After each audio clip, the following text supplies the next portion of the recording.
የባህል ዘርፍ ይባላል። ባህልና ኪነ ጥበብ እያል ኮንፊውዝድ የሚያደርጉ ነገሮች አሉና በዶክተር በርሶ አስተሳሰብ የትኛውን እየተጠቀምን ያለ ነው በአሁኑ ሰዓት?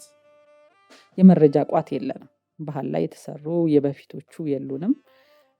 አሁንም ዓለም በሚሮጥበት ደረጃ አይደለም የምንሮጠው፣ ምክንያቱም ባህሉ ላይ ትኩረት አልሰጠንም። ፖሊሲዎቻችንን እየፈተሽን ነው። አንዱ መልካም ነገር የባህል ፖሊሲ መኖሩ ነው። የኔን ባህል ለማጥናት የኔን ቋንቋ ለማጥናት የውጭው ዓለም በጀት ሊመድብልኝ አይችልም። ያለንንም በጀት እሱ ላይ ኢንቨስት አናደርግም። ብዙ ኢንቨስት አድርገን በኋላ ደግሞ በዘመናት በትውልድ ይሄ ትውልድ መሰረቱን ቢጥል የሚቀጥለው ደግሞ ትርፉን የሚሰበስብበት ሊሆን ይገባል። እንዲህ አይነት አሰራሮች ይጎድሉናል።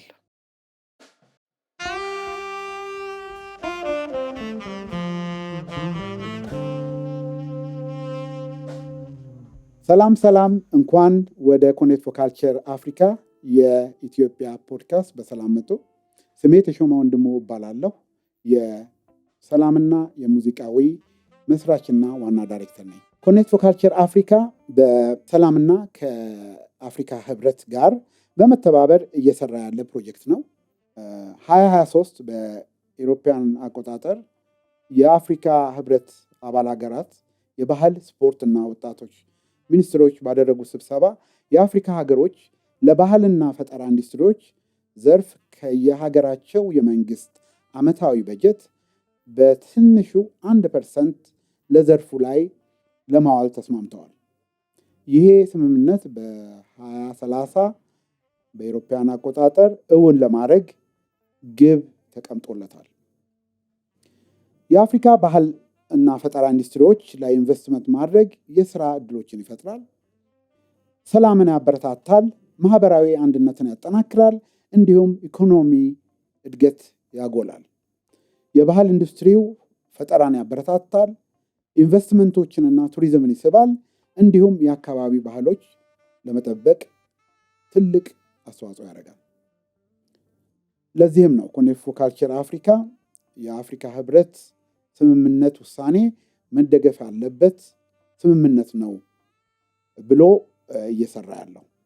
ይህ ስምምነት በእኛ ድርጅት በሰላም በዚህ በኮኔክት ፎር ካልቸር አፍሪካ ፕሮጀክት ወደ ተግባር የሚለወጥበት መንገድ በተለያየ መንገድ በተለያየ አክቲቪቲዎች እየደገፍን እንገኛለን።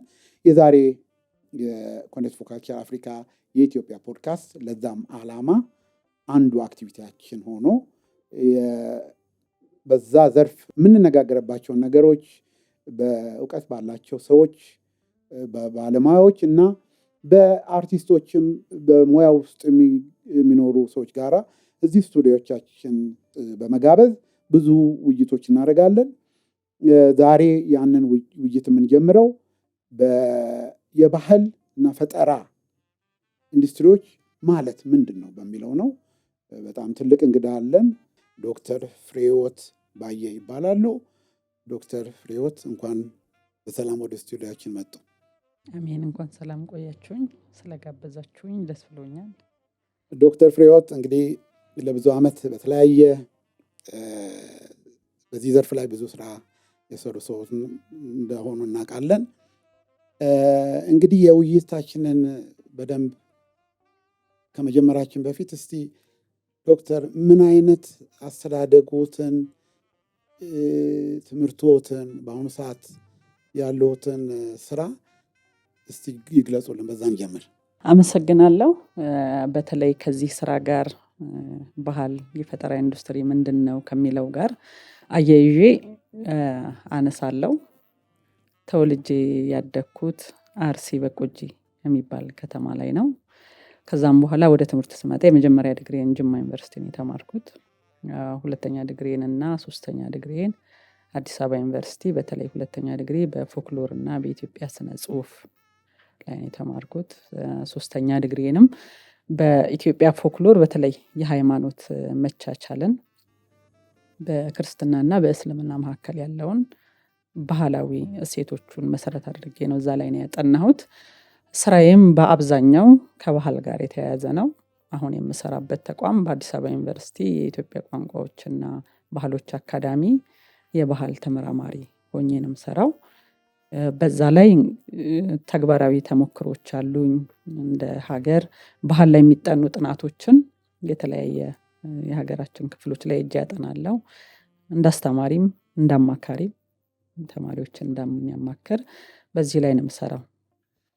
በጣም አመሰግናለሁ ዶክተር። እንግዲህ በዚህ ዘርፍ ላይ ለብዙ ዓመት እንደሰሩ ጥናቶችም እንዳደረጉ እንደ አማካሪም ሆነው እንደሚሰሩ እናውቃለን።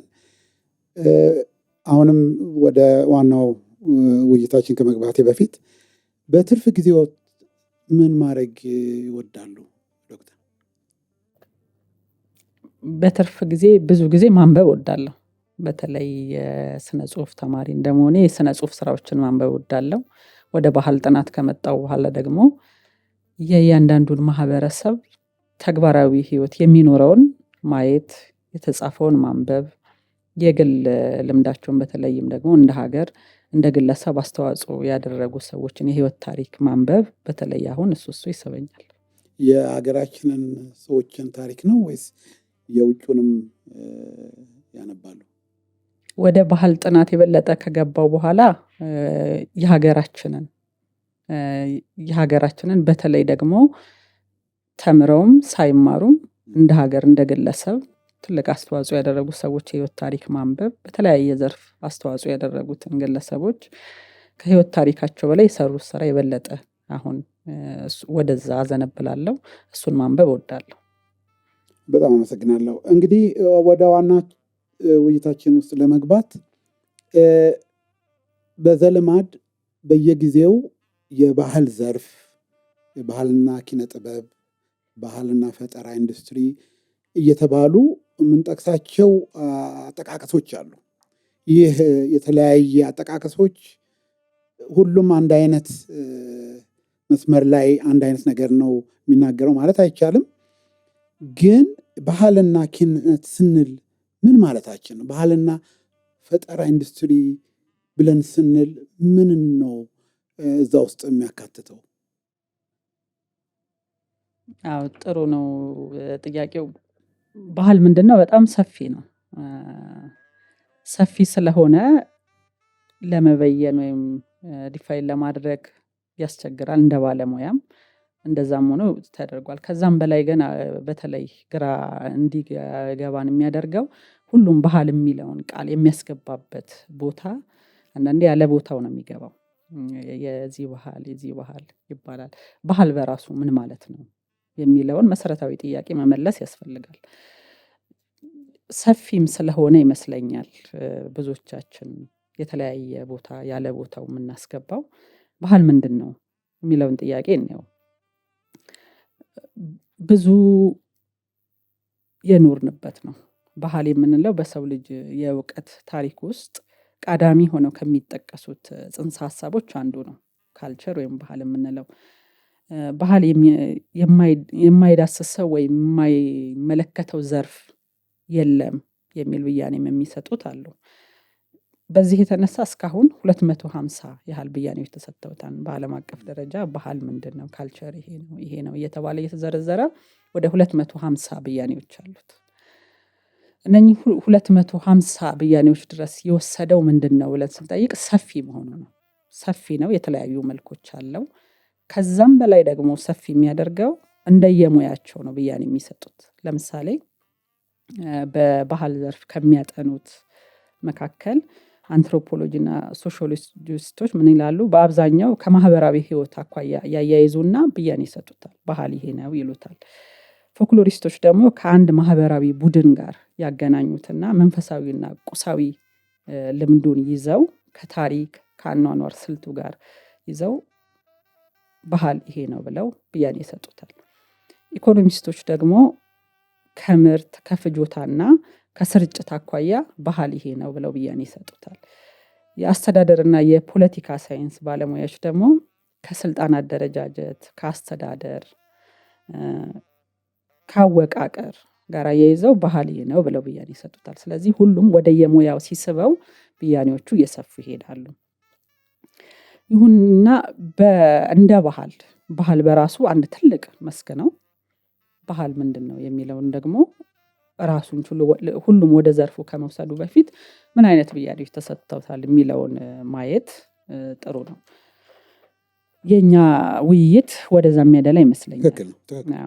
ስለዚህ አሁን እንደ ባህል አጥኚ እኔም ምንድነው በተለይ በእኛ ሀገር አውድ እስካሁን ከተሰጡት በተለይ ደግሞ የቅርብ ከሆኑት የተሻለ ብያኔ ብዬ የምወስደው በተለይ 2006 ላይ ፌራሮ የሚባል በዚሁ በባህል ዘርፍ የሚያጠና የሰጠውን በአጭሩ ለማየት እሞክራለሁ ወደ አማርኛ መልሼ። ባህል የህዝብ ቡድን አለኝ የሚለው የሚያምንበት የሚያስበውና በድርጊት የሚገልጸው ነው ይላል። እዚህ ውስጥ እንግዲህ ብዙ ዝርዝሮች አሉ። እዚህ ዝርዝር ውስጥ ከገባን 3 ነገሮችን ማንሳት እንችላለን። የመጀመሪያው አለኝ የሚለው አንድ ቡድን አለኝ የሚለው ቡድን ስንል ከሁለት በላይ የሆኑ ነው የሚያሳየን። ብሔር ሊሆን ይችላል። በእኛ ሀገር አውድ ብሔረሰብ ህዝብ ብለን ነው የምናስቀምጠው። ህዝብ ሊሆን ይችላል፣ ብሔረሰብ ሊሆን ይችላል፣ ሀገር ሊሆን ይችላል። አለኝ የሚለው ስንል ይሄንን ነው የምንወስደው። ከትንሽ ከ2 ከ3 በላይ ባህል ከሆነ የጋራ የሆነ ስለሆነ ከትንሹ እስከ ትልቁ እስከ ሀገር ድረስ እስከ አህጉር ሊሄድ ይችላል። አለኝ የሚለው ደግሞ ምንድነው በራሱ ካለፈው ትውልድ በታሪክ የተረከበው ማንኛውም ቁሳዊ ሀብት የምናየው የምንዳስሰው የምንነካው ሊሆን ይችላል። አለኝ የምንለው እሱ ነው። ስለዚህ ይሄ ምናልባት ለምሳሌ ዋሻዎች ሊሆኑ ይችላሉ፣ ታሪካዊ ቦታዎች ሊሆኑ ይችላሉ፣ ከተማ፣ ህንፃ፣ ቤቶች፣ እቃዎች፣ አልባሳት፣ ጌጥ ሊሆን ይችላል። እነኚህ የምንነካቸው የምንሰራበት መሳሪያ፣ የምንለብሰው አልባሳት እነኚህን ነው አለኝ የሚለውን ከዚህ አንጻር ይተነትነዋል። ሌላ ሁለተኛው የሚያምንበትና የሚያስበው ሃይማኖት ሊሆን ይችላል፣ ትውፊት ሊሆን ይችላል፣ መንፈሳዊ እምነቶች ሊሆኑ ይችላሉ፣ ስርዓቶች ሊሆኑ ይችላሉ፣ ልማዳዊ አሰራሮች ሊሆኑ ይችላሉ። ለምሳሌ ስርዓት ብለን አንድ የህይወት ዑደት ውስጥ 3 ነገሮችን ስርዓት በሚለው ውስጥ ብቻ ብናነሳ ብዙ ነው። ለምሳሌ ከወሊድ እስከ ሞት ያሉ ባህላዊ ስርዓቶች አሉ። ይሄ የሚያምንበት የሚያስበው ነው። ሲወለድ ምን እላለው፣ ሲያገባ ምን ይባላል፣ ምን ይታሰባል፣ ለምን ይደረጋል የሚሉ እነኚህ ሀሳቦችን የሚይዙ የሰው ልጅ ያስተሳሰብ መንገዶች ልንላቸው የምንችለው ነው። ሁለተኛውን የማናያቸው ግን የምናስባቸው። ሶስተኛው እዚህ ውስጥ ያነሳው ትልቁ ነጥብ በድርጊት የሚገለጽ ነው። ድርጊት ስንል የምናየው ነው። አድራጊ ያለ የሚደረገውን የሚያይ ያለ ይሄንን ነው የሚያካትተው። በዚህ ውስጥ በተለይ እነኚህ የፈጠራ ኢንዱስትሪ የምንላቸው በዚህ ውስጥ የምናነሳቸው ከላይም ካለው ከሚዳሰሱትም ጋር የሚያያዙ ናቸው። ይያያዛሉ 3ቱም። እነኚህ የምናያቸው ምናልባት ስሜታችንን የምንገልጽበት፣ ደስታችንን የምንገልጽበት፣ ሀዘናችንን የምንገልጽበት፣ ልጆችን ለአዋቂውም ለህፃኑም ለትልቁም ሰው ግን በአይን ልናይ የምንችለው እነኚህን የሚያካትት ነው ባህል ብለን የምናየው። በጣም የሚገርም ነው። ያው ችግሩ አሁን እንግዲህ እርስዎ በሚገልጹበት መንገድ ስናየው ውስብስብ ነው እና ባህልን ለመግለጽ በቀላሉ ይሄ ነው ባህል ብሎ ማለት አይቻልም ማለት ነው። እና ወደ ሀገራችን ኮንቴክስት ስንከተው አሁን የባህል ዘርፉ እያልን ስንል ምን ለማለት ነው? አሁን ይህን ሁሉ ኢንክሉድ አድርገን ነው የምናወራው። በዛ አይነት መንገድ ነው አንደርስታንድ ያደረግ ነው። አሁን የባህል ዘርፍ ብለን ከማውጣታችን በፊት የባህል ዘርፉን በራሱ የሚያመጣው የባህል በራሱ ጠባዮች አሉት። ካራክተር የምንለው አለው። በቃል ይነገራል ብለናል፣ በስራና በቁስ ይገለጻል። በዛ ላይ ደግሞ ከአለፈው ትውልድ የወረስነው ስንል ዛሬ ደርሷል፣ ወደ ነገም ይሄዳል። ስለዚህ ለውጥ አለ፣ በዚህ ውስጥ የማያቋርጥ ለውጥ አለ። ለውጥ ሌላው ነው፣ በዚህ ውስጥ ነው የምናያቸው። ሌላው ደግሞ በሆነ ቦታ ይከለላል። እነኚህ ጠባዮቹ ናቸው። የአኗኗር ስርዓት ነው። በዚህ ውስጥ ስናይ ለምሳሌ ባህል ማህበራዊ ስሪት ነው የሚለውን ከዚህ ውስጥ ልናወጣ እንችላለን። ባህል ማህበራዊ ስሪት ወይም መዋቅር ነው። በተፈጥሮ ይዘነው አንወለድም ማለት ነው። ከተወለደን በኋላ ከምንኖርበት ማህበረሰብ የምንወስደው የምንኖረው የምንጋራው ነው። ይሄ አንዱ ነው፣ የወል ነው፣ የጋራችን ነው ማለት ነው። ለምሳሌ የአመጋገብ ልማድ አለን። ምግብ አለ፣ አመጋገባችን አለ፣ ያ የሚሰራበት ቁስ አለ፣ አልባሳት አሉ። በዚህ ውስጥ ደግሞ ከየት መጣው የሚል ለሱ ምላሽ የምንሰጥበት የምንናገረው አለ። ከየት መጣው ስንል ደግሞ የትውልድ ሐረግ የምንቆጥርበት ስልት አለን። እሱ በራሱ ባህላችን ነው። ማህበራዊ ተሞክሯችን አለ። ስንኖር እየሞከርን እያሳደግን የሚተውን እየተውን የመጣንበት መንገድ አለ። የማምረቻ መሳሪያዎቻችንን ዛሬ ያደረስንበት መንገድ አለ። እነኚህ በማህበራዊ ስሪት ነው ስንል በእነኚህ ውስጥ ነው የምናየው። የአኗኗር ስርዓቱ ደግሞ ይለያያል፣ ከቦታ ቦታ ይለያያል። የኢትዮጵያ ባህል ልንል እንችላለን። በኢትዮጵያ ውስጥ ደግሞ ብዙ እንዘረዘራቸዋል። እነኛን ምን ይወስነዋል? ተፈጥሮ ይወስነዋል። የሚኖርበት ከባቢ፣ አየሩ፣ የሚያመርተው ምርት፣ የሚዋሰናቸው እነኚህን ሁሉ ነው እንግዲህ እንደ ባህል ጠባይ ብለን የምንይዛቸው። እነኚህ ናቸው የሚመጣውን አይነቱን የሚወስኑልን። ሌላው አይነቱን ከሚወስኑት መሰረታዊው ነጥቦች አንደኛው ባህል ይለወጣል፣ ቋሚ አይደለም። ብዙዎቹ ላይ የተለየ ባህልን ምንም እንደማይለወጥ አድርገን ይዘነው የምንኖር ነው ይመስለን። ባህል ይለወጣል። ለውጡ በተለያየ መንገድ ሊሆን ይችላል። መሰረታዊ ጠባዩ ግን የባህል ተፈጥሮ የሚለወጥ ነው። በዘመናት ውስጥ በማያቋርጥ ሂደት ሲሄድ እየተለወጠ ነው የሚሄደው። ለምን ይለወጣል ስንል ደግሞ የተለያዩ ምክንያቶች ሊሆኑ ይችላሉ። አንዱ ከራሱ የሚመጣ አለ። ሁለተኛው ውጫዊ ተጽዕኖ ሊሆን ይችላል። ከራሱ የሚመጣ ምንድነው? በዘመናት ውስጥ ትውልድ ሲቀያየር የሚፈልገው የራሱ የዘመን አሻራ አለው። ያ ዘመን ይቀይረዋል። ከውጭ ተጽዕኖ አለ፣ እንጎራበታለን። አሁን ደግሞ ያለንበት እንደ ዓለም አንድ ወደ መሆን የሄደችበት ነው። ከዛ የምናመጣው አለ፣ ከዚህ የሚወስዱት አለ። በዚህ ውስጥ ለውጥ ይመጣል። እነኚህ ለውጦች ናቸው ባህል ውስጥ ያሉትን አሁን ያነሳናቸውን ዘርፎች ሊያመጡት የሚችሉት ማለት ነው። በዚህ ለውጥ ውስጥ አሁን ለምሳሌ አንድ ምሳሌ እንደኛ ሀገር ጥሩ ምሳሌ ሊሆን የሚችል እኛ ሀገር እድር አለ። እድር ኢትዮጵያ ውስጥ እስካሁን ባለው ጥናት በ19ኛው መቶ ክፍለ ዘመን ነው የተጀመረው። ሲጀመር የተጀመረበት ምክንያት በከተማ መስፋፋት ነው።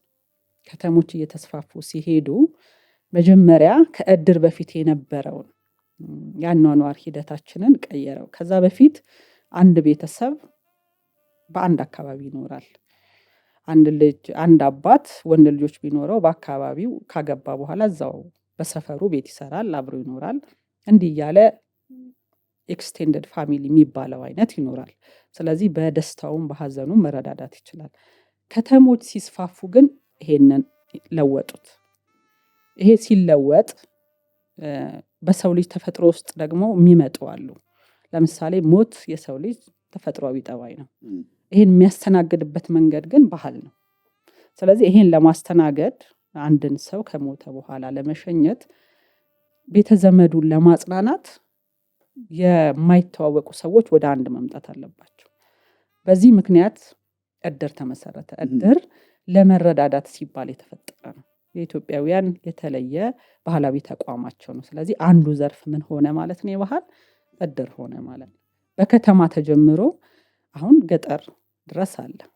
ከ100 ዓመት በላይ ያስቆጥሯል። ሲጀመር ለመተጋገዝ ነው የተጀመረው። ስለዚህ የሆነ ሰው ሲቸገር ሰብሰብ ብለው ይረዳዳሉ። በኋላ ግን እየተለወጠ መጣ። መጽሐፍ ልምድ እየሆነ መጣ። ስለዚህ መጽሐፍ አለበት፣ ህግ መውጣት አለበት። ህግ ከወጣ ደግሞ መብት አለ። መብት ካለ ደግሞ ግዴታ አለ። ስለዚህ እነኛ ዝርዝሮች እየተከተሉ መጡ። ስሙ አንድ ይሁን፣ ተቋሙ አንድ ይሁን ለመረዳዳት እንጂ እየሰፋ ሄዶ አሁን አንድ ተቋም መሰረትን ማለት ነው። ይሄ ዘርፍ የመረዳጃ ተቋም ይሆንና አንዱ የባህል ዘርፍ ይሆናል። ይሄ ጥሩ ምሳሌ ነው የሚሆነው። መጀመሪያ በሐሳብ ይጀመራል። በኋላ ቅርጽ ኖሮት ህግ ኖሮት በየዘመኑ ደግሞ የራሱን አሻራ እያቆመ ሄደ። የራሱን ያ እየሰፋ ይሄዳል። ይሄ ነው ዘርፎቹ ሊያመጣው የሚችለው ከራሱ ከባህል ጠባይ የሚመጡ ናቸው። ጥሩ። በእኔም እዚህ ባህሉ ዘርፍ ውስጥ እንደምሰራ አንድ ባለሙያ ብዙ ጊዜ እንደ እርስዎ ያለ ተመራማሪ ይህንን ለብዙ ዓመት ይህንን ስራዎች የሚሰራ የሚያስተምር ሰው በእንደዚህ አይነት ሲገልጽ ሌላ አይነት እውቀት ነው የማገኘው። ኖርማሊ ብዙዎቻችን ባህልን ሙዚቃ አለን፣ ቲያትር አለን፣ ፊልም አለን፣ በአጠር ባለ መንገድ ነው የምናየው። ለዛም ይሆናል ትልቁን ፒክቸር ስላላገኘ ነው እና እዛ ላይ ብዙ ስላልተነጋገርን ለባህል ዘርፉ ወይም ባህል ፈጠራ ኢንዱስትሪም በምንለው ብዙ ኢንቨስትም የማይደረገው የእውቀት ችግር አለ ብለው ይገምታሉ። እዚህ እኛ ሀገር ይህንን የባህል ዘርፉ በደንብ አንደርስታንድ ከማድረጉ ጋር አዎ ትልቅ ችግር ያለ ይመስለኛል። እንደ ሌሎቹ የእውቀት ዘርፎች ከውጭ አምጥተን እንደምናጠናቸው የራሳችንን የማጥናት ችግር ያለብን ይመስለኛል። እዛ ዘርፍ ውስጥ እንዳለ ሰው እስካሁን በተረዳሁት እሱን ማለት እችላለሁ። ምክንያቱም አሁን የመጣው እድር አሁን ትልቅ ተቋም ነው፣ ትልቅ ተቋም ሆኗል። ስለዚህ ይሄ ተቋም እንደ ሀገር ሲቸገሩ ፈጠሩት፣ አደገ፣ የሆነ ቦታ ደረሰ። ከዛ በኋላ ስንት ተቋማት አመጣን ከውጭ ተውሰን እድርን ሊተኩ የሚችሉ። ከዛ በኋላ ይመስለኛል ቀበሌ የሚባለው ሀሳብ የመጣው። ቀበሌ ሲመጣ እድርን መሰረት አድርጎ አይደለም ያደገው። እድር ወደ ቀበሌ የሚያድግበትን መንገድ ማሰብ እንችላለን፣ እንዲሰፋ ማድረግ እንችላለን። ሲመጣ ግን ትግል ነበረ። ቀበሌና እድር ተቋማት ላይ የነበረው ትግል በጣም ሰፊ ነው። እዚህ ላይ ያጠኑም ሰዎች አሉ። እድርን አፈርሶ ቀበሌ የማድረግ የቀበሌን ጽንሰ ሀሳብ ከውጭ ነው ያመጣነው። ህዝብ ልናስተዳድርበት ነው። ህዝብ ሲተዳደርበት ደግሞ ከሚያውቀው መነሳት ነው የሚሻለው። የምናውቀው ነገር ዋጋ የሚያወጣ አይመስለንም። ከዛም አንዱም ግንዛቤያችን ከዛ የመጣ ይመስለኛል። ሌሎቹም ላይ አይደለም፣ እድር ላይ ብቻ አይደለም። ለምሳሌ አሁን የሙዚቃው ኢንዱስትሪ ላይ እንግባ። አሁን ሙዚቃው ኢንዱስትሪ ላይ ገብተን አሉ የምንላቸውን የሙዚቃ ባለሙያዎች ታሪክ ወደኋላ ተመልሰን ብናይ ይሄንን ነው የሚያስረዳን። አንድ ታዋቂ የዋሽንት ተጫዋች ብንወስድ አስተምረነው አይደለም ትምህርት ቤት አሁን እኛ ዘመናዊ የሚለውን በትምህርት ጥቅስ እናድርገውና የምንለው አይነት አስገብተነው አይደለም። ምናልባት በልጅነቱ እረኝነት ላይ ሆኖ ዋሽንትን እንደ መዝናኛ እንደ ጊዜ ማሳለፊያ ሲጠቀምበት ኖረ። ያንን ጓደኞቹ ሲያደንቁለት ዋሽንት በደንብ መጫወት ትችላለህ ብለው ሲያዳምጡት ሪዋርዱ መደመጥ መደነቅ ሲሆን እያዳበረው መጣ። እየቆየ እያደገ ሲሄድና ከእረኝነቱ ወጥቶ ወደ ሌላ ስራ ሲገባ ያንን ዋሽንት መጫወት ውስጡ ፍላጎት አለ፣ እውቀት አለ። በዘመናት ውስጥ እያዳበረው ነው የመጣው። ብዙ ሰው ሲያደንቅለት እሱም መጫወቱ ስለሚያስደስተው የስራው መስክ አደረገው። የስራው መስክ ሲያደርገው እንደ ሀገር ቱሪስት እንድንስብበት ይሄንን እናዳብረውና ተቋም እናድርገው ብለን አናግዘው። የኛ ነው የኛን የሆነን ነገር እኛ የፈጠርነውን የኛ እውቀት የሆነን ነገር አሳንሰን ከውጭ እንደምናመጣውን ግን በትልቅ ነገር ነው የምንቆጥረው። ያም ይመስለኛል እዛ ላይ ትኩረት እንዳንሰጠው ያደረገን። ያው የሙዚቃ ባለሙያ ታግሎ ደግሞ የውጭ ሰው ሲያየው ቱሪስት ይስባል፣ ውጭ ሀገር ሲሄድ ሀገር ያስጠራል። ይሄ የምናውቀው ታሪካችን የሙዚቀኞቻችን ታሪክ ነው፣ ተቋም ነው። እዛ ሙዚቃ ኢንዱስትሪ ውስጥ ይሄ ሰው ምን አስተዋጽኦ አድርጓል ብለን የምንሰጠው ሽልማት የለም። እሱ ነው ታግሎ ወደ ተቋማት መጥቶ እርዱኝ የሚለው። እሱም የቻለ ነው። የማይመጣ ደግሞ ብዙ አለ፣ በብዙ ምክንያት የሚቀር። ስለዚህ የኛ የሆነው ነገር ከዓለም ልንወዳደርበት እንችላለን ብናሳድገው። በዚህ ተቋም አድርገን ከውጭ ከምናመጣ ከዚሁ እንነሳ። ከውጭም አናምጣ አንልም፣ እናምጣ። ስናመጣ ግን በፊት ምን አለን? ኢንሹራንስ ነው እንደ ሀገር አምጥተን እንደ ተቋም ስናስብ እቁብ ምን አስተዋጽኦ አድርጓል? እቁብ በሚለው ጽንሰ ሀሳብ ራሱ ከውጭ ከምናመጣው ኢንሹራንስ ከምንለው ከቃሉ ጀምሮ ምንድነው አንድነታቸው? እንደ ሀገር የታወቀን ነገር ብዙ ህዝብ የሚያውቀውን የለመደውን ማሳደግ ድካምም ይቀንሳል፣ ህዝቡም እንዲቀበለን ያደርጋል። ብዙ አስተዋጽኦ አለው። ግን እንደዛ አይደለም። የትምህርት ስርዓታችንም ባህሉ ላይ ተጽዕኖ የሚያደርግ ነው። ባህልን ለማጥናት ከምንመድበው በጀት ይልቅ ከውጭ የትምህርት ስርዓት አምጥተን አስተርጉመን ለተማሪዎቻችን የምንሰጥበት ለልጆቻችን የምናስተምርበት ወጪ ነው የሚበልጠው። ግን ወጪ ሳናወጣ ደስ ብሎት የሚማረው እቤቱም ሄዶ የሚያውቀው ልጁ ትምህርት ቤትም ሲሄድ እያሳደገው የሚሄድ በተለያየ አቅጣጫ እንዲያየው የሚያደርገው ከቋንቋችን ጀምሮ ከኛ አይደለም መሰረቱ። ከውጭ ስናመጣው በጀት አለው፣ ይመደብለታል፣ ተቋም አለው። ከሀገር ሲሆን እንደዛ አይደለም። ያም ነው የተደበላለቀ እንዲሆን እስካሁን ድረስ ባህል ላይ የሚመደቡ በጀቶች ምንም የሚባሉ አይነት የሚሆኑት በትግል አድገው የሙዚቃ ኢንዱስትሪውን በትግል አድጎ ሌሎችም በባህል ዘርፉ ላይ የምናያቸው በትግል የሚያድጉትና አንዳንዶቹም ያደጉትን ነው በትግል ያደጉትን ነው የምናውቃቸው። ምናልባት ቀጭጠው የጠፉ ግን ሊጠቅሙን የሚችሉ ብዙ የባህል ተቋማት ነበሩን። ከዛ ግንዛቤ የመነጨ የራስን ከማሳነስ ከውጭ የሚመጣውን ደግሞ እንደ ትልቅ ወይም ስልጣኔ የሚለው ራሱ መለኪያው ከውጭ የሚመጣ እንጂ ከኛ ጋር የሚያድግ አለመሆኑ ይመስለኛል። ትክክል ነው። እዚህ ላይ እንደው ለመጨመር ያህል እንግዲህ ይሄ ትልቅ ፖይንት ነው ያነሱት ዶክተር እና የሀገራችን ያለንን እጃችን ላይ ያለውን ሀብት ፎከስ አድርገን ማሳደጉን ሳንጨርስ ከሌላ መቀበል ነው የጀመርነው ነው። በእኔ ግምት ደግሞ ሁለቱንም አንድ ላይ ማካሄድም የምንችልበት መንገድ አለ። ቅድም እንዳሉት ዓለማቸው ወደ አንድ አይነት መንገድ እየመጣ ነው። ግን እኛው የራሳችን ባህል ላይ በደንብ ብንሰራ ግን በውጭ ዓለም አቀፋዊ የሆነውን እድገት መጋራት በቀላሉ የሚችልበት መንገድ ይኖራል።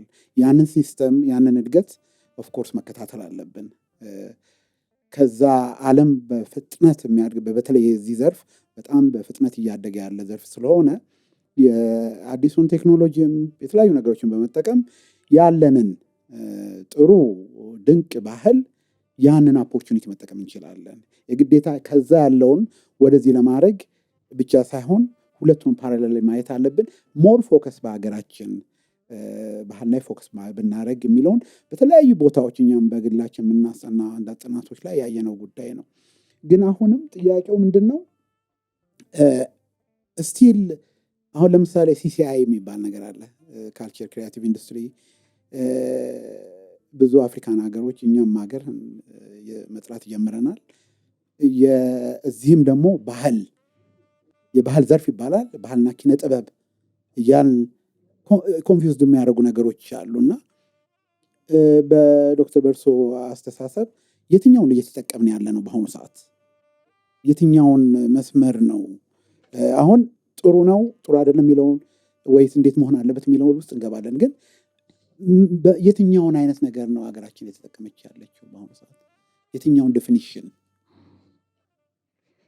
አሁን ዴፊኒሽኖቹን እነኚህ የባህል ኢንዱስትሪ የፈጠራ ኢንዱስትሪ የሚሉትን ለማየት የኛን ጠባዩን ወስዶ የበለጠ ለማብራራትም ለማወቅም አንድ የዘለልነውም ነገር አለ። የዘለልነው ነው የምለው።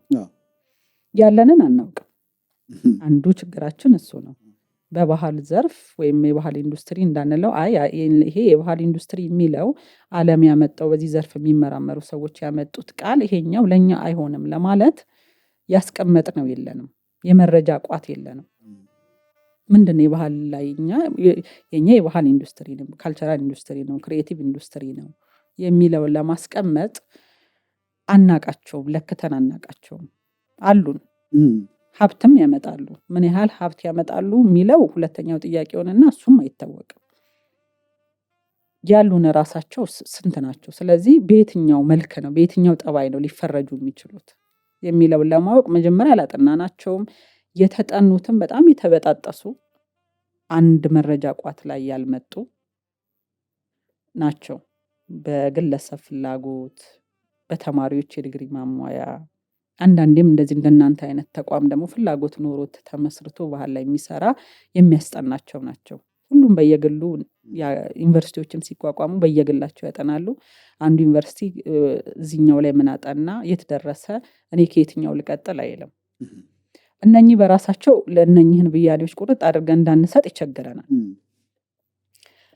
በዚህ አሁን በተነሳንበት ባህል ምንድን ነው እንደኛ ሀገርስ ምን አለን ከሚለው ተነስተን የምናየው የምንዳብሰው የምናስበው እና የምንሰራው ነው ከሚለው ተነስተን ግን ሁለቱንም አብረን መጠቀም እንችላለን ብዬ አስባለሁ። ወይም ለምንድነው የባህል ውጤት የሆኑ በዘመናት የዳበሩ ናቸው። ሲዳብሩ ፈጠራ አለባቸው ለመዳበራቸው ምክንያቱ በራሱ ፈጠራ አለ። የፈጠራ ኢንዱስትሪዎች ሰፋ ያለ ተግባራትን ያቀፉ ሲሆኑ በአብዛኛው የሚታይ የሚዳሰስ ባህሎቻችን የሚያቅፉ ዘርፎች ናቸው። የሚታይ ስል ግን ለምሳሌ አሁን የቤት አሰራር ጥበባችን አንዱ ነው። ቤት ይሰራል፣ ስያሜውን ጨምሮ የተለያየ ስሞች ሊኖር ይችላል። ቤት ልንለው እንችላለን። በቤት ቅርጽ ደግሞ መቅደሶች፣ ሰገነቶች ልንላቸው እንችላለን። ብዙ ናቸው። እነኛ የሚታዩ ናቸው። እነኛ የሚታዩ ለዘመናት ሲሄዱ እዛ ውስጥ ፈጠራ አለ። ፈጠራው በአይናችን የምናየው ነው። ከአይናችን ባሻገር ግን ሌላም አለው። ለምንድን ነው እንደዛ የሰራው ብለን ሀሳብ ነው የሚቀድመው፣ ምክንያት ይኖረዋል። ይሄ ፈጠራ የባህል ኢንዱስትሪ ውስጥ እያደገ ሲሄድ እየዳበረ ሲሄድ ፈጠራው እየተጨመረበት ውድድር እየመጣ ያ ውድድር ደግሞ የሚያመጣው ምላሽ የበለጠ እንድናቀው ፈጠራውን እንድንጨምር ሊያደርገን ይችላል። ለምሳሌ አንድ ቅድም እንዳነሳ ነው ልብስን እንውሰድ። ልብስ አንዱ ነው። ለምሳሌ አንድ ሸማኔ ልብስ ይሰራል። በባህል ኢንዱስትሪ ውስጥ ወይም የባህል ኢንዱስትሪ ከምንላቸው ሽመና አንዱ ስራ ነው እንበል። የዛሬ 15 ዓመት የሚሰራው ልብስ ዛሬ ይለያል። ለምንድን ነው የሚለየው? ፈጠራን የተጨመረበት። በፊት ከሚሰራው ይልቅ አሁን ፈጠራ ጨምሮበታል። ለምን ፈጠራ ጨመረበት ስንል ደግሞ ምክንያት አለው። ሲሸጥ ገንዘብ እንዲያወጣለት ይፈልጋል። መደነቅ ይፈልጋል። እውቀቱን ደግሞ የበለጠ ማሳየት ይፈልጋል፣ ከሌላው እንደሚበልጥ ማለት ነው። ስለዚህ አጊያጊያጡን ይቀይረዋል። የሰው ልብ እንዲስብ ሊያደርግ ይችላል። የራሱን ፍልስፍና ደግሞ ሊጨምርበት ይችላል። እዛ ውስጥ የምናያቸው ፈጠራ ናቸው። የባህል ኢንዱስትሪው አለ። እነኚህ ባህል ውስጥ ደግሞ ፈጠራ ይጨመርበታል። ስለዚህ ሁለቱንም የባህል ኢንዱስትሪውን እንዲኖር እንዲቀጥል የሚያደርገው እንዲሰፋ የሚያደርገው ፈጠራ መጨመሩ ነው። ለምሳሌ አንድ ዘፋኝ ቀደም ባለው ዘመን የዛሬ 50-60 ዓመት ሄዶ ድምፁ እንዲሰማ ከፈለገ ስቱዲዮ ሄዶ ነው ድምፁን የሚያሰማው። ልክ ፕሮግራሙን ጠብቆ ሊዘፍን የሱ ዘፈን ሊተላለፍ በሚፈልግበት ሰዓት ሄዶ ይዘፍናል። አሁን ምን ላይ ነው ያለ ነው? አሁን ደግሞ ድምፁን ቀርጾ እሱም ቢኖርም ባይኖርም ይደመጣል። እያደገ ፈጠራው የሱ ብቻ አይደለም፣ ዘመኑ ነው። የቴክኖሎጂው ሰው ይህንን አመጣለት፣ እሱ ደግሞ የሆነ ነገር ጨመረበት።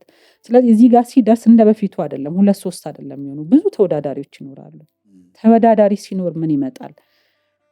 ፉክክር ይኖራል። ፉክክር ውስጥ ደግሞ የተሻለ ነገር ይመጣል። በተሻለ ነገር ውስጥ ደግሞ ምን እየመጣ ይሄዳል? አይ ይሄንን እኮ አሁን በዚህ ዘመን እንደዚህ አይነት ቴክኖሎጂ ስላለ ከሌ የኔ ነው ብሎ ሊወስድብኝ ይችላል። ወደ ምን እንመጣለን?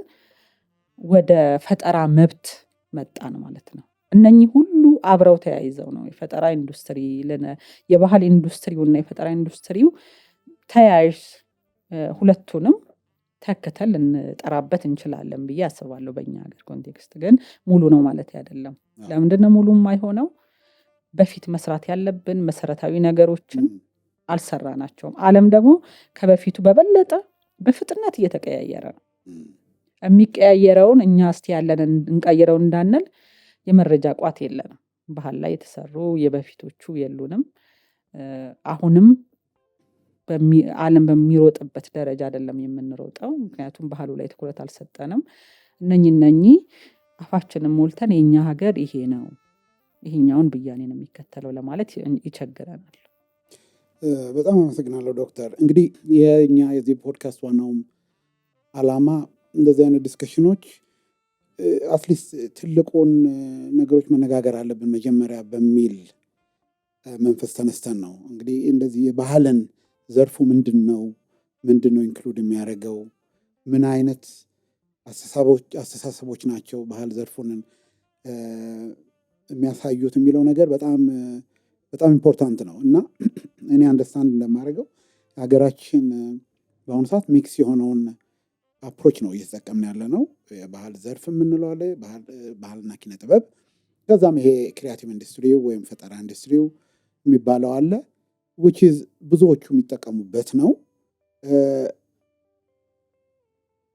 እንደዚህ ቃላቶቹ መጥራት አለባቸው፣ መምረጥ አለብን እና ዳይሬክሽኑን መወሰን አለብን የሚለው እንዳለ ሆኖ ያ ትልቁ ችግር አይደለም ነው።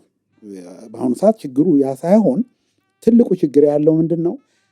የኛ ያለንን ባህል በእርግጥ አንደርስታንድ አድርገነዋል ወይ? ግልጽ ነው ወይ? ለኛ የባህል ሴክተሩ ይህንን የባህል ዘርፉ ይህን ኢንክሉድ ያደረገ ነው የሚለው ዲስከሽንም ራሱ በደንብ ተወያይተንበታል ወይ? እሱ መሰረታዊና መነሻው ፖይንት ነው።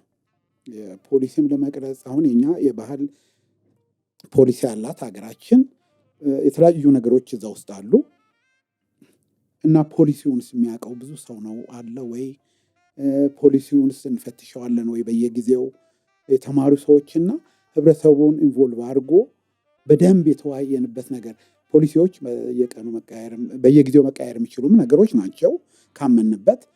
ግን አሁን ጎደለ ብለን የምናየው ይሄ በእጃችን ላይ ያሉትን ነገሮች ምንድን ናቸው? እንዴት ነው እየተጠቀምንባቸው ያለው? ምን ያስፈልጋቸዋል የምንለውን በጀኔሬሽን ወደኋላ ሄደን ማየትም እንችላለን።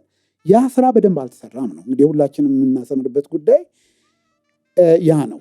ያ ችግር የመጣው ከበፊቱ ባህሉ ዘርፍ ኮንትሪቢዩት ማድረግ የሚችለውን ነገር አምነንበት እንደ አንድ ዘርፍ የራሱን እውቅና ስላልተሰጠ ነው ይመስለኛል።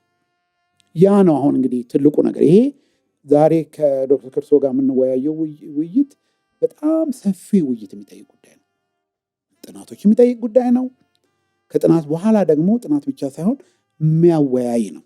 አንደኛው እውቀት ባላቸው ሰዎች መወያየት አለ። ሁለተኛ ባለሙያዎቹ ጋር መወያየት አለ።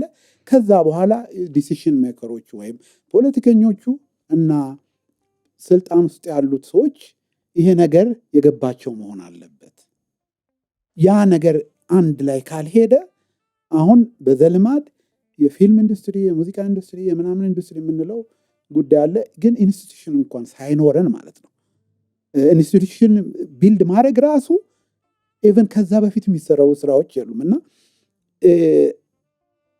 በጣም መስራት ያለብን ብዙ ጉዳዮች አሉ እና ይሄ ነው አሁንም ከዶክተር ካሶም ጋር ስንነጋገር ግልጽ የሆነልን የመጣው ነገር ይሄ ነው። ሌላው ጥያቄ አሁን በተወሰኑትን ነገር መልሰውታል። ግን በኢትዮጵያ ነባራዊ ሁኔታ ዘርፉ ያለው መልካም ሁኔታ እና ያሉበት ተግዳሮቶች ምንድናቸው የሚለው ላይ መጨመር የሚፈልጉት ነገር አለ? እሱ ላይ አንድ ዘርፉ ምን ይፈልጋል፣ ምን ተግዳሮት አለው ከሚለው በፊት መጀመሪያ ላይ ያነሱት ጥሩ ነጥብ አለ። በተለይ ስለ ባህል እያወራን ስላለን አንዱ መልካም ነገር የባህል ፖሊሲ መኖሩ ነው። የዛሬ 20 ዓመት ወይም የዛሬ 25 ዓመት አካባቢ ኢትዮጵያ የባህል ፖሊሲ ሊኖራት ይገባል የሚል ነበር በባህሉ ዘርፍ የሚነሳው። አሁን ጥሩ የባህል ፖሊሲ ያለን፣ ሁለተኛም ድጋሚም ሪቫይስ ተደርጓል። ያ ግን በትክክል የሚተገብረውም ተቋቁሞለታል። የባህል ፖሊሲውን ወደ ተግባር የሚቀይር ከሱ ጋር ተያይዞ ግን ቅብብሎሽ አለ ወይ ነው።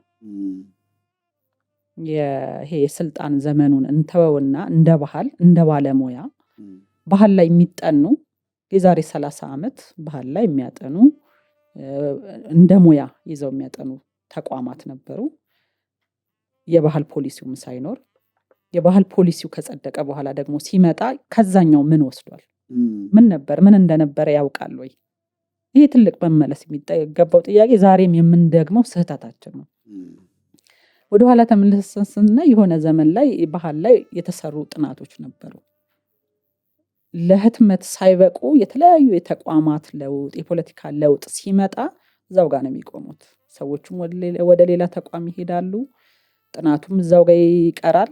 አይቀጥልም። ስለዚህ አሁንም እንደገና እንደ አዲስ ነው የምንጀምረው። ትናንት የነበሩትን እንኳን አናቃቸው። ስለዚህ ስርዓት ያስፈልጋል። የትኛውም ተቋም ቢቀያየር፣ የትኛውም የፖለቲካ ለውጥ ቢመጣ እነኚህ የማይቀየሩ ናቸው። የማይቀየሩት ምንድናቸው? ሙያ ነው። ሙያ እስከሆነ ድረስ የትናንቱ ለዛሬ ያስፈልጋል። ባህል የትናንት የዛሬና የነገ ትስስሮች ነው። ከትናንት የምንቀበለው አለ፣ ዛሬ የምንጨምርበት አለ፣ ነገ ደግሞ የበለጠ የምናዳብረው አለ። ስለዚህ ትናንት የተጠናው ዛሬ ላይ መኖር አለበት። የተቋማት ውስጥ ያሉ ጥናቶች የሆነ ቦታ መድረስ አለባቸው እና መሰረታዊ የሆኑ ነገሮች መለዋወጥ የሌለባቸው ነገሮች መኖር አለባቸው ነው ዋናው ነገር። ምክንያቱም በየጊዜው የሚመጡ መንግስቶች፣ ስልጣኑን የሚረከቡ መንግስቶች የራሳቸው ፕራዮሪቲ ይኖራቸዋል።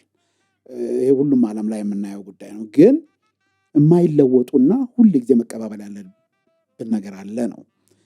እኔ በጣም እስማማለሁ በዚህ አነጋገር። እና ሌላው ጥያቄ የዚህ ፖሊሲ ላይ ምናምን በተመለከተ እያየን ነው። እኛም የተለያዩ ፖሊሲዎች አሉን። የዚህ የሙዚቃ የፊልም ፖሊሲም አሁን የተቀረጸ አለ። የዚህ የባህል ፖሊሲውም እርስዎ እንዳሉት ሁለቴ የተሰራ ጉዳይ ነው። ጥሩ ፖሊሲ አለን። ግን እሱን መሰረታዊ አድርገን ነው ወይ እየሰራን ያለ ነው የሚለው ትልቅ ጥያቄ ነው። ምክንያቱም አንደኛ ማውረድ አለብን። ምክንያቱም ኮምፕሌክስ ነው የኛ ሀገር ጉዳይ። በጣም ትልቅ ሀገር ነው። ከአፍሪካ ውስጥ ዩኒክ የሆነ ሀገር ነው ያለን። በቋንቋም፣ በተለያየ ብሔርም፣ በሃይማኖትም ብዙ ስራዎች የሚጠይቅ ዘርፍ ነው ይሄ ዘርፍ። ያን ሁሉ ለማገናኝ ምክንያቱም የአንድ ቦታ ላይ ያለውን ባህል ብቻ አይተን ቢልድ የምናደርገውም ነገር አይደለም እና ያለንን ፖሊሲ እንዳለ ሆኖ ፖሊሲውን መበተን የሚቻልበት መንገድ አለ።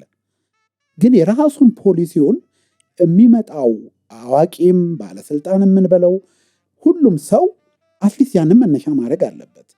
ያንስ እንፈትሸዋለን ወይ? እናየዋለን ወይ? በእናንተ በምሁሮች አካባቢ እያወራ ነው። ብዙ የሚጎሉ ነገሮች እንዳሉ እናውቃለን። ሁሉ ነገር ጥሩ ትክክል ነው የሚባልም ነገር አይደለም። ግን ብዙም ስራዎች እየተሰሩ ነው ያሉት እና ይሄ ያለንን ፖሊሲዎቻችንን እየፈተሽን ነው። እሱን መሰረት አሁን እርሶም በዛ ውስጥ ኢንቮልቭ የሆኑ ነገር ነው የሚመስለኝ ሳስበው በዚህ ሂደት ውስጥ ያለፉ ነውት እና ያንን እየተከተል የምናያቸው ከዛ ውስጥ ያወጣን የምንከተላቸው ነገሮች አሉ። ፖሊሲ እንዳለ ሆነ ግን ኢምፕሊመንት የምናደርግበት ሲስተሙ ግልጽ ነው። ጥሩ ነጥብ ነው እዚህ ላይ የተነሳው። ወደ እንትኑ ስናመጣው በተለይ ወደ ባህል ስናመጣው እንደ ባህል አጥኚ ነው የባህል ፖሊሲውን የማየውና እንደ አጥኚም እንደ አስተማሪም ፖሊሲውን አየዋል፣ ይመለከተኛል። ስለዚህ እንደገና ሲሻሻልም አይቼዋለሁ። ተግባር ላይ የሚውልበትን መንገድ በተወሰነ መንገድ ለማየት ሞክሬያለሁ።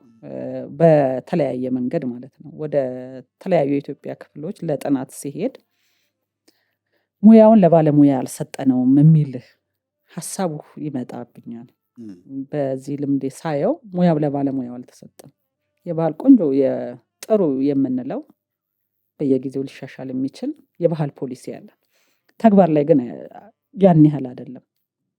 ይህን የባህል ፖሊሲ ተግባራዊ የሚያደርግ አካል የምንጠብቀው ነገር አለ። እንደ ባለሙያ አሰባስቦ እንደ ሀገር እነኛን ከተለያየ ቦታ በየክልሉ አሉ የባህል እና ቱሪዝም ወይም የባህልና ስፖርት ሚኒስቴር ተቋማት አሉ። የክልሎቹን ይሰራሉ። እንደ ዋና ደግሞ ስናይ እንደ ሀገር ኢትዮጵያ ምን ትመስላለች፣ ምን አይነት ባህል ነው ያላት የሚል እንፈልጋለን። እሱን እናጣዋለን ስንመጣ። ለምንድን ነው የባህሉ ዘርፍ ላይ የሚሰራው ሰው በተለይ የሚመለከተው ባለስልጣን ይኖራል። ከባለስልጣን ውጭ ያለው ባለሙያ ግን የእውነት ባለሙያ ነው ወይ የሚለው ትልቁ ጥያቄ ነው። አንዱ ችግር የሚሆንብን እሱ ነው። እንደ ሙያ በሁለተኛ ዲግሪ እስከ 3ኛ ዲግሪ ይሰጣል። ያ ባለሙያ ቦታው ነው ወይ ያለው? ምንፈልገውን ያንን ፖሊሲ እያስፈጸመልን ነው ወይ? ማን ነው እዛ ጋር ያለው የሚለው ጥያቄ ትልቅ ነው፣ መመለስ የሚገባው ጥያቄ። አንዳንዴ የሚቀመጡት እዛ ጋር የምናገኛቸው ሰዎች የማያውቁት ናቸው። ባህል ይጠናል ወይ ብሎ የሚጠይቅ የባህል ሴክተር ውስጥ ያለ ባለሙያ ይገጥመናል። በተግባር ያየናቸው እዚህ ጋር እንደዚህ ነው ልንል የምንችለው ባህል ይጠናሉ ካለ ያ ሰው ሊያጠናው አይችልም። ያ ሰው ሌላ ሙያ አለው። ሌላ ቦታ ቢሄድ ደግሞ ውጤታማ ይሆናል። እዚህ ጋር ደግሞ ሊመጣ የሚችል ሰው አለ። እነኛን ማገናኘት አለብን። ብቻውን ፖሊሲ ምንም አያደርግልንም። ፖሊሲ መተግበር አለበት። ሲተገበር ደግሞ ማንም የተገበረው የሚለው መታየት አለበት። ባለሙያ አላጣንም። ስራውንና ሰራተኛውን ነው ማገናኘት ያቃተን። ሌላው እንደ ሀገር ብዙ የተለያየ መልክ አለን፣ የተለያየ ቋንቋ አለን። ጥሩ የምንለው የየራሱ ባህል አለ። ያን የሚያገናኝ ደግሞ ክር አለ፣ የሚያገናኘን ክር አለ። ያን ክር የሚያገናኝ የሚያመጣ ተቋም አለ። ያ ተቋም ይሄ ነው ስራው መሆን ያለበት። ያ ተቋም እሱን ሲሰራ ግን እሱን የሚመጥን ሜዳ ሊያዘጋጅ ይገባዋል። ሜዳው ባለሙያዎቹ የሚገናኙበት ነው። ያንን ሜዳ ማመቻቸት ነው ስራው ሊሆን የሚገባው። ያ ሜዳ ደግሞ እዛ ላይ ሲገናኝ ደግሞ የሚሰራበት ያስፈልገዋል፣ በጀት ያስፈልገዋል። በተለይ እኛ ሀገር ዩኒቨርሲቲዎች ውስጥም እንደኛ አይነት ተቋም አለ። እንደ ሀገራችን ባህል ላይ የሚሰራ ግን የባህል ተቋማት ላይ የባህል አጥኞች ላይ ስራዬ ብለን የምንበጅተው በጀት የለንም። በጀት የለም። በጀቱም ቢኖር እውነት ይሄ ነው ወይ የሚመለከተን? ባህል የሚመለከተው ይሄንን ነው ወይ? ያቺ ያለችዋንስ በትክክል እየተጠቀምንበት ነው ወይ ስንል እየተጠቀምንበት አይደለም። ለምሳሌ አሁን በቅርቡ በጀት ዩኒቨርሲቲዎች አሁን እኛ የምንሰራበት ተቋም እንደ ምሳሌ ላነሳው እችላለሁ። ራሳቸውን ይቻሉ የሚል ጥሩ ሀሳብ መጥቷል። ራሳቸውን መቻል ራሳችንን ስንችል ግን ከየት ነው የምናመጣው? ከውጭ ነው የምንጠይቀው። ፕሮጀክት ፕሮፖዛል እንሰራና ከውጭ እርዳታ እንጠይቃለን። የኔን ባህል ለማጥናት የኔን ቋንቋ ለማጥናት የውጭው ዓለም በጀት ሊመድብልኝ አይችልም። ባለውም ኤክስፒሪየንስ የለም፣ እንደዚህ አይነት በጀት አይመደብም።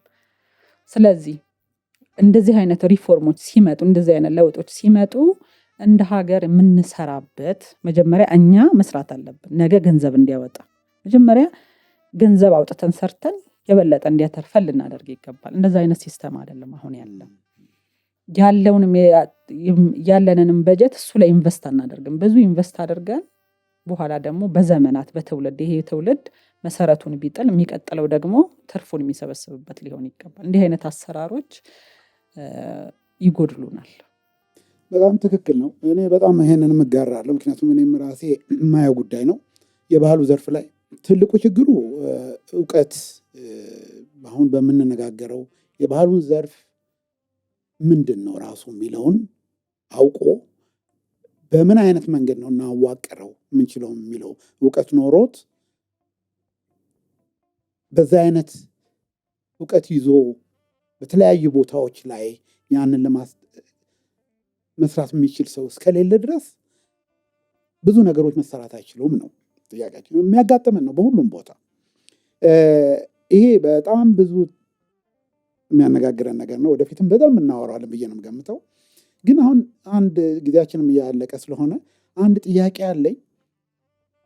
ይሄ እርሶም ያሉት እኔም የማየው ሌሎቹም የሚያዩት ችግር ነው። ባህሉ ፎከስ አልተደረገበትም፣ ፕራዮሪቲ አልተሰጠውም፣ እውቀቶች ብዙ የሉም። ለዚህ ነው እየተጎዳን ያለ ነው። አንደኛ እጃችን ላይ ያለ ሀብት አለ። ለሀገራችን ውስጥ ራሱ እዚህ የምንኖርበት ሀገር ያንን ሀብት ወደ ኢኮኖሚም ለመለወጥ አልቻልንም። ምክንያቱም መሰረታዊ ነው፣ ኢንፍራስትራክቸሩ ሲስተሙ ቢልድ አልተደረገም ነው። በዛ ሉዝ የምናደርገው በጣም ብዙ ነገሮች አሉ። ኢንፎርማል የሆኑ ቢዝነሶች ምናምኖች አሉ፣ እነሱ እንዳለ ሆኖ ማለት ነው። ሁለተኛ ከውጭ ወደ ውጭ ኤክስፖርት የምናደርገው አገራችን የምናሳውቅበት ከሌላው ሴክተር በሙሉ እርግጠኛ ሆኜ የምናገረው ይህ ሴክተር ትልቅ ሮል ይኖረዋል። እሱንም ሚስ እያደረግን ነው። ስለዚህ ሁሉ ነገር እንግዲህ ስንመለስ ከእውቀት ጋር የተገናኘ ነው ለማለት እኔ እየሞከርኩ ያለሁትና የእናንተ ዩኒቨርሲቲ እንግዲህ እነዛ ሰዎችን እውቀትን ማሳደግ የምንችለው በተቋሞች ነው። ሰው በግሉ ሆኖ ከቤቱ ሆኖ ዲግሪ ማግኘት አይችልም እንደዚህ ካለ ትምህርት እና እናንተን ዩኒቨርሲቲ ጨምሮ ሌሎች አካባቢ ቤት ነው እነዚህ እውቀቶችን ማፍራት የምንችልበት ኬት ነው? በምን አይነት መንገድ ነው የሚወጡት? ምክንያቱም እንደሚያስፈልጉ እናውቃለን። የጎደለ ቦታ እናለን። እንዴት ነው የምንሞላው? የት ነው እነዛ ሰዎችን መፍጠር የምንችለው? ዝም ብሎ እችላለሁ ብሎ ስልጣን ውስጥ አይከተትም። በትምህርትም ማደግ አለበት። እንዴት ነው የምናመጣቸው እነዛ እውቀቶች? እነዚህን እውቀቶች እንግዲህ ወደ መፍትሄ መሄድ ችግሮች እንዳሉ እንረዳለን። ችግሮቹ ካሉ ደግሞ ችግሮቹ የቱ ጋር ናቸው ብሎ መወያየት እንደ ባለሙያ ችግሮቹን ያሳያል። መፍትሄ መጠቆም ይቻላል። ችግርን መፍትሄም ለመጠቆም ግን ቢሮክራሲው አለ። ቢሮክራሲውን የሚመራው አካል ደግሞ እዚህ ላይ የሚያስፈልገውን ነገር ማድረግ አለበት። የሀገር ይህን ለማጥናት እኔ በጀት አልሰጠም ካለ የውጭው ዓለም ሀገሬን ለማጥናት እኔ ደግሞ ካለ መመደብ አለብኝ። ምክንያቱም ነገ እኔም ገንዘብ የማፈራበት ነው፣ ከነሱም አልጠይቅበት ነው መባል አለበት። የባህሉ ዘርፍ ደግሞ የተለየ ነው። ለብዙ ግብአት የሚሆን ነው። ለጤናው ግብአት መሆን ይችላል። ወደ ውጭ ልከን ገንዘብ ልናስመጣበት እንችላለን። ብዙ ነገሮችን ልናስተምርበት እንችላለን። ያንን ካል መሰረቱን መስራት አለብን ነው። መሰረቱን ለመስራት ደግሞ አንድ ዩኒቨርሲቲዎች አሉን፣ ችግር የለብንም። ዩኒቨርሲቲዎች መስራት አለባቸው። ከዩኒቨርሲቲዎች ጋር ደግሞ ባህል ላይ የሚሰሩ ተቋማት መስራት አለባቸው። የመንግስት ተቋማት በተለይ መስራት አለባቸው። የመንግስት ተቋማት ናቸው ሌሎችንም እንደናንተ ያሉትን ተቋሞች ሌሎችን ሰብሰብ አድርጎ ይሄ ቸግሮኛል፣ ይሄ መሰራት አለበት ብሎ ሲለይ ሁሉም ያግዛል። ባለሙያውም ያግዛል፣ ገንዘብ ያለውም ያግዛል፣ ሀሳብ ያለውም ያግዛል። አሁን ችግሮችን ሲወያይ ብቻውን ባለሙያው ያወራል፣ ውሳኔ የሚሰጠው አካል አይኖርም። የተለያየ ቦታ ነው ያለነው። ሰብሰብ ብሎ አንድ ላይ አስቦ መወሰን ይፈልጋል። አዋቂውም መወሰን የሚችለውም መተግበር የሚችለው ባለሙያም አብሮ ሁሉም የየራሱን ድርሻ መወጣት አለበት። ባለሙያው እሰራለሁ ቢል የሚሄድበት ከሌለው ወይም ፈቃዱን የሚሰጠው አካል ከሌለ አስቸጋሪ ነው የሚሆነው። ዩኒቨርሲቲዎች፣ የመንግስት ተቋማት፣ በግላቸው የሚንቀሳቀሱ ሰዎች እኔን ይመለከተኛል ብለው ደግሞ በፍላጎት እንደገለሰብ የሚነሱ ሰዎችም አንድ ላይ ሆነው የሚሰሩበት ያስፈልጋል። በተለይ ደግሞ ይሄ የበለጠ የሚመለከተው በባህል ዘርፍ የሚሰሩ የመንግስት ተቋማት ስራዬ ብለው እዛ ላይ ያሉ ሰዎች ትልልቅ ስራ እነሱን ስለሚመለከት እነሱ የማሰባሰብ የመወሰን ትንሽ ሊሆን ይችላል። የሚሰራው ግን ብዙ ሰው ይኖራል። እንግዲህ አሁን በጣም ዛሬ የምናሰምርበት ጉዳይ እውቀት ነው። እንግዲህ ከእውቀት ላይ የተገነባ ዘርፍ ብዙ ነገር ይዞልን ይመጣል የሚለውን ነው። ዶክተር ፍሬሕይወት ባየ እዚህ ስቱዲያችን ድረስ መጥተው የዛሬውን የመጀመሪያውን ፖድካስት በዚህ በጥሩ ውይይት ስለከፈቱልን በጣም አመሰግናለሁኝ። እኔም በጣም አመሰግናለሁ። ባህል ላይ ተነስተን ውይይት ማድረግ አንዱ እርምጃችን ስለሆነ በጣም ነው የማመሰግነው። እንግዲህ እንግዶቻችን የባህል እና የፈጠራ ኢንዱስትሪዎች ማለት የሚለውን በአራት ከፋፍለን የጀመርነውን ፖድካስት የመጀመሪያውን ክፍል እዚህ ላይ እንጨርሳለን። ባህልና ኪነት ጥበብ ወይም ባህል ዘርፍ በትልቅ መንገድ የዛሬ እንግዳችን ገልጸውታል። የማያልቅ ውይይት ነው የሚኖረው። ወደፊት በተደጋጋሚ እንደዚህ አይነት ውይይቶችን አንስተን የሚመለከታቸውን ሰዎች ወደ ስቱዲዮቻችን ጋብዘን እንደዚህ ይህንን ውይይት እንቀጥላለን። እንግዲህ ለባህል እና ፈጠራ ኢንዱስትሪዎች 1% የመንግስት ሀገር ዓመታዊ በጀት ለዘርፉ እንዲውል የሚደረገው ዘመቻ መደገፍ ያለበት ነው። በማህበራዊ ሚዲያችን መድረኮች ላይ ኮኔክት ፎር ካልቸር አፍሪካን በመከታተል ወደ እንቅስቃሴው ይቀላቀሉን። አንድ ሆነን ከኢትዮጵያም አልፎ አፍሪካ ባህልና ፈጠራ ኢንዱስትሪዎች የሚያምር የወደፊት ተስፋ እንፈጥራለን ብለን እንገምታለን። አብረን እንስራ፣ አብረን እናድጋለን። አመሰግናለሁ።